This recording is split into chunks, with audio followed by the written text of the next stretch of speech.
Reka tugende n'ijambo ryahindura ubuzima ry'uyu munsi. Fata ikayi n'ikaramu twiga amasomo y'ubuzima. Utazigera wigishwa n'undi mwarimu uwo ari we wese uretse umwarimu w'ubuzima. Umwarimu w'ubuzima aguha ikizamini amasomo ukazayikuriramo nyuma. Mu gihe abarimu basanzwe baduha amasomo ukazaduha ibizamini nyuma. Ni nayo mpamvu mu byo twiga byose dukwiye no kwiga kuri uyu mwarimu w'ubuzima. Nta handi rero wamusanga uretse mu ijambo ryahindura ubuzima. Uyu munsi mu ijambo ryahindura ubuzima tugiye kugaruka ku mugore yitwa Chimamanda Ngozi Adichie. Ni umusizi n'umwanditsi ukomoka muri Nigeria. Yamenyekanye cyane kubera ikiganiro yise We Should All Be Feminists. Hanyuma yamenyekanye no mu gitabo cyitwa The Americana, cyakinweho filime n'abakinnyi bakomeye ku isi barimo Lupita Nyong'o. Uyu mugore yubatse izina ahanini kubera uburyo inyandiko ze zikunze kugaruka ku ngingo zikomeye zirimo uburinganire n'irondaro. Chimamanda yavukiye muri leta ya Enugu muri Nigeria. Akaba yaravutse tariki ya 15 Nzeri mu mwaka wa 1977. Ni umwana wa gatanu mu bana batandatu ba James Noye Adichie ndetse na nyina Grace Ifeoma.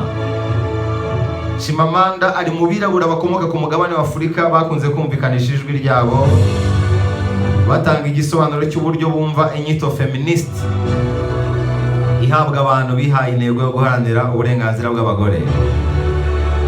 Amagambo rero yavuze mu gitabo We Should All Be Feminists yanagarutse mu ndirimbo Flawless y'umuhanzikazi Beyonce.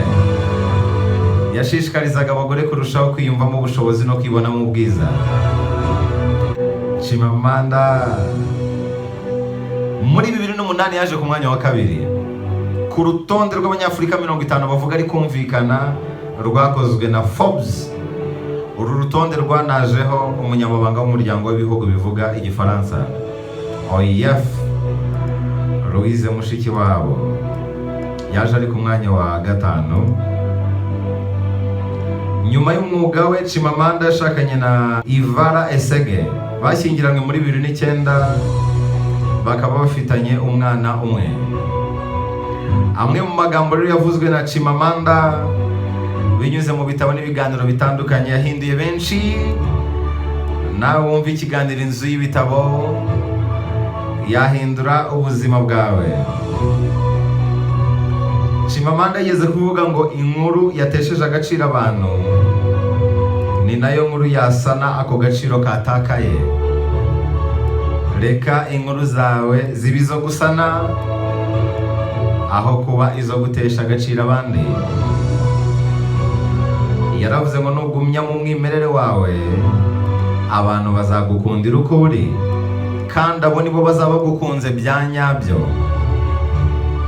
Nuguma mu mwimerere wawe abantu bazagukundira uko uri kandi abo nibo bazaba bagukunze bya nyabyo. Aravuga ngo abakobwa bari mu muvuduko wo gushakisha ikintu cyose cyatuma basa neza. Bahora bihinduranya bashakisha ubwiza. Ariko ndagira ngo mbabwire ko umuntu uzagukunda kubera ibyo wishyizeho azaba akunze uwo muntu uhindagurika. Ntabwo azaba akunze wowe wanyawe, azaba akunze wowe w'ikinyoma. Kandi burya isi yuzuye abantu batandukanye banakunda bitandukanye. Igaragaza ukuri n'uzabura ubigukundira kandi uzabigukundira azaba agukunze bya nyabyo. Yaravuze ngo kuba uri umukobwa ntibikwiye kuba impamvu yo gukora cyangwa kudakora ikintu runaka. Chimamanda yaravuze ngo buri gihe hazahoraho abantu batagukundira ko wikunda ubwawe. Ariko ntuzigere uhagarika kubanza kwikunda. Iyo wamaze kwikunda ubwawe nibwo ushobora no gukunda abandi. Yaravuze ngo umuco si wo urema abantu, abantu nibo barema umuco. Aranavuga ngo icyubahiro ni impumyi, rimwe na rimwe kidusaba kugisunika hirya kugira ngo tubashe kubona neza. Nubwo waba wiyubashye gute, ujye uzirikana ko icyubahiro ari impumyi. Rimwe na rimwe hari igihe kigusaba kugisunika hirya ukakirengagiza kugira ngo ubashe kubona neza. yaravuze ngo ntukagire ubwoba bwo kubaza, igihe cyose udasobanukiwe ujye ubaza.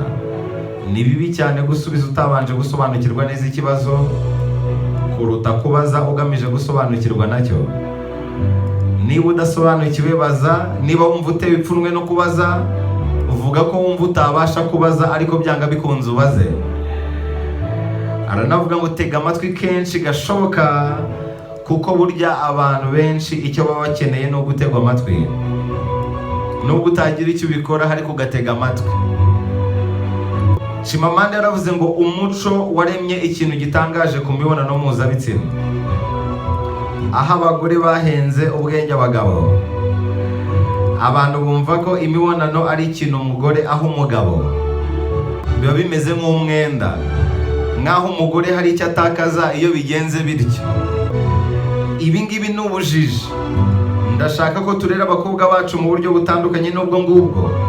Imibonano ni ikintu umugore n'umugabo bose bafiteho uburenganzira bungana, ni ikintu bombi batunze, aho kuba ikintu umugabo akura ku mugore.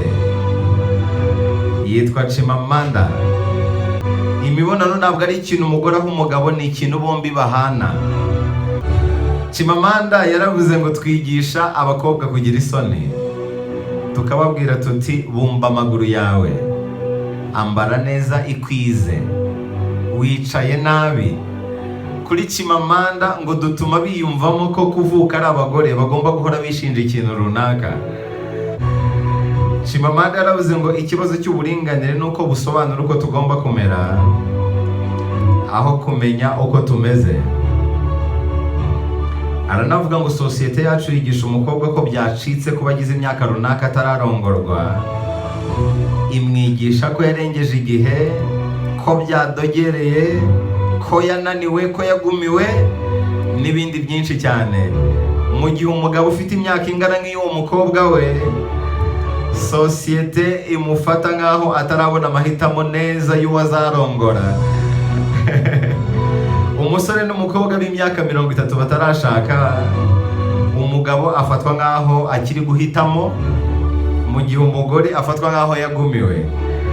Uko niko umuryango wacu umeze. Ibi bigira ingaruka zikomeye kubera igitutu umukobwa ashyirwaho. Ashobora no gushiduka yakoze amahitamo abonetse yose, ugasanga afashe icyemezo azicuza ubuzima bwe bwose. Ibi nibyo umugore uri mu kigero runaka utarashyingirwa, umuryango wacu umwigisha kubibona nko kuba hari ikintu gikomeye mu buzima bwe bwite atabashije kugeraho. Umugabo ariko ugeze muri iyo myaka, twumva ko ari uko atarabona uwo umutima we wifuza. Kuri Chimamanda ibyo ntabwo ari byo. Yaravuze ngo aho wajya gushakira hose ubuzima, gakondo ntizigera isibangana muri wowe, uzahora uzirikana mu rugo. Yaravuze ngo ntiwashobora kwinubira kutagira inkweto mu gihe uri kuganira n'umuntu udafite amaguru. Ntiwashobora kwinubira kutagira inkweto mu gihe uri kuganira n'umuntu udafite amaguru. Ni bya bindi mbabwira ngo ibyo bamwe baririramo nibyo benshi baririra. Iyo winubira ibyo udafite, ujye umenya ko hari benshi bifuza ibyo ufite. Aranavuga ngo hirya no hino ku isi hari inyandiko n'ibitabo byereka abagore ibyo bakwiye gukora, uko bakwiye kumera kugira ngo bakurure cyangwa bashimishe abagabo. Nyamara ariko ni gake cyane ushobora kuzabona ibyo bitabo cyangwa izo nyandiko zereka abagabo umuyoboro w'uburyo bashimisha abagore. Aranavuga ngo ku isi hariho inzira nyinshi zitandukanye zo kuba umukene, ariko biragaragara neza ko hariho inzira imwe rukumbi yo kuba umukire. Iyo nzira nta yindi ni ugukora cyane. Yaravuze ngo akenshi ntekereza ko abantu bakunda kwandika ku bukene bakwiye kugenda bakamarana umwanya munini n'abakene. Aravuga ngo ntugomba na rimwe kwitwara nk'aho ubuzima bwawe bwose ari ubw'umugabo. Ubuzima bwawe ni ubwawe kandi ni wowe wenyine. Yaravuze ngo ibyaha bitababarirwa nibyo bituma ibindi bibabarirwa mu buryo bworoshye. aranavuga ngo gukomera bijyanirana na kure habi waturutse. Gukomera bijyanirana na kure habi waturutse. Ibitarakwishe nibyo byagukomeje.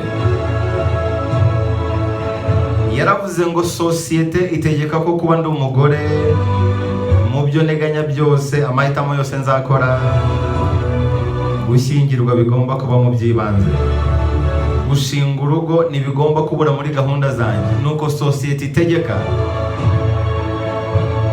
Yaranavuze ngo abagera kuri 52% by'abatuye isi ni abagore, ariko imirimo myinshi y'ububasha n'icyubahiro ikorwa n'abagabo. Uko uzamuka cyane mu bushobozi nibwo ugenda ubona ko abagore ngo ari bake mu myanya yiyubashye. Yaranavuze ngo mu bijyanye n'igitsina twigisha abakobwa ko bakwiye kwirinda agakungu n'abahungu, ariko iyo dufite umuhungu ntacyo bidutwara iyo umuhungu wacu afite umukobwa bakundana. Twarangiza tukifuza ko abo bakobwa bacu bazatuzanira abasore basobanutse ngo bari bo bazababera abagabo. Azabwirwa n'iki umusore usobanutse atarigeze atozwa kumumenya? Icyo ni ikibazo Chimamanda yibaza.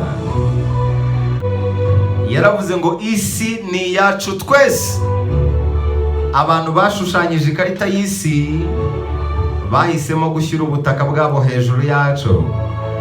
Icyo wamenya nuko nta hejuru cyangwa hepfo habaho. Nta hejuru cyangwa hepfo wabona ku isi. Aho washaka hose wahita hejuru cyangwa ukahita hepfo. Ariko abashushanyije ikarita y'isi bahisemo gushyira ubutaka bwabo hejuru yacu. Yaravuze ngo simfite impungenge zo kuba nkanga abagabo. Umugabo uzakangwa nanjye n'uwundi ni wa wundi udashobora kunshishikaza. Chimamanda ntabwo yikora hararenze. Mu magambo yose yavuze nasoreza kuri aya ngaya. Yaravuze ngo nahisemo kutazongera gusaba imbabazi kubera kuba umugore no kugira imyitwarire ya kigore, kandi ndashaka kubahirwa mu bugore bwanjye kubera ko ndabikwiriye. Yaravuze ngo bitubaho kenshi kubazanya ibibazo dusanzwe dufitiye ibisubizo. Ahari ni ukugira ngo tutabaza bya bibazo bindi, bya bindi bifite ibisubizo dutinya kumenya. Aya ni amagambo akakaye yavuzwe n'umugore w'agatangaza, Chimamanda Ngozi Adichie. Iri jambo ryagucitse duhurire kuri YouTube channel _TV. Genda ukore subscribe tujye tubana buri munsi mu ijambo ryahindura ubuzima. Ushobora kunkurikira kuri Instagram no kuri Twitter, aho hose nitwa Dashim250. Ushobora no kunkurikira kuri Facebook page nitwa _TV.